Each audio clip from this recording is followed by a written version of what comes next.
This video lesson is then going to be looking at sampling, and by sampling all we mean is it's the method we use to select participants for a study. There are two key terms you need to know at the very start: population and sample. And by population we mean the group of individuals that a researcher is interested in. So it could be all the people in the United Kingdom, the young people in Bristol, or all the babies in the Western world. It's the overall population that the researcher is interested in studying. And by the end of the experiment, the researcher wants to make a comment or a statement about this population of people.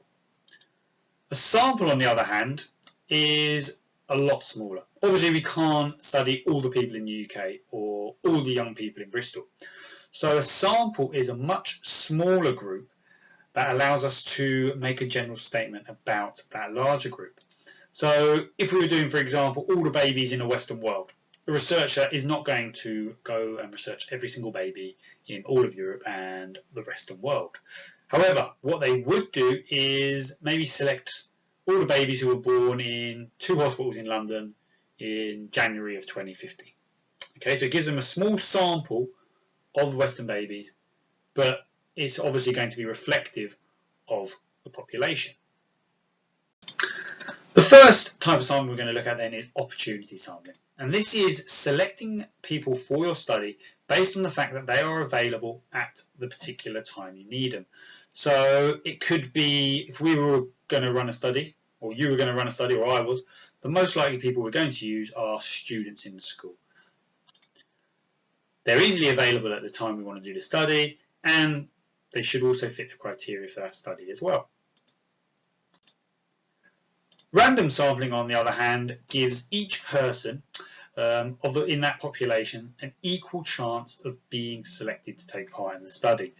So what this means is you identify everyone in your target population and you then select them randomly from that. And there's a number of different ways that you can do it to ensure that everyone has an equal chance of being picked. Some people do the lottery method, so randomly picking the names out of a hat.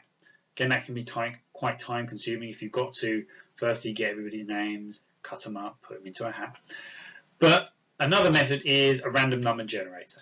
So every single person in the population is given a number, and the random number generator is a computer program that will randomly generate a series of numbers. Whatever numbers it generates, you look down your list, you select those people with that particular number.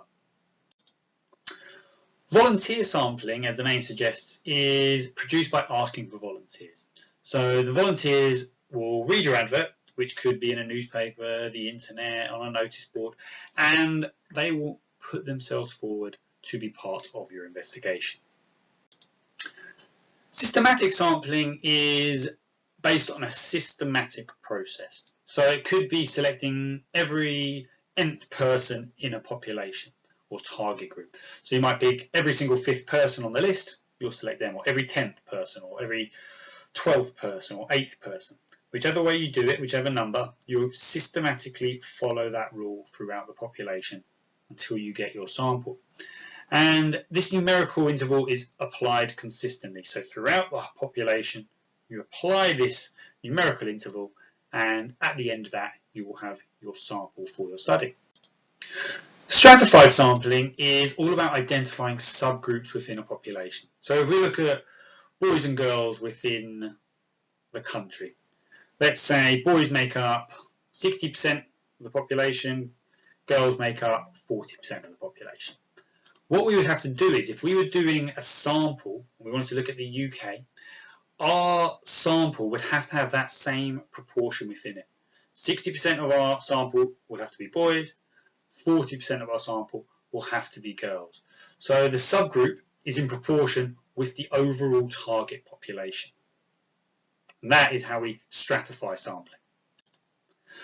However, there are problems with all of these different types of sampling, and we'll be looking at those a little bit more next lesson. But there's two key terms you've really got to know, and they are sample bias, which is, even though you're aiming to produce a very representative sample, there are always going to be certain biases towards a certain population.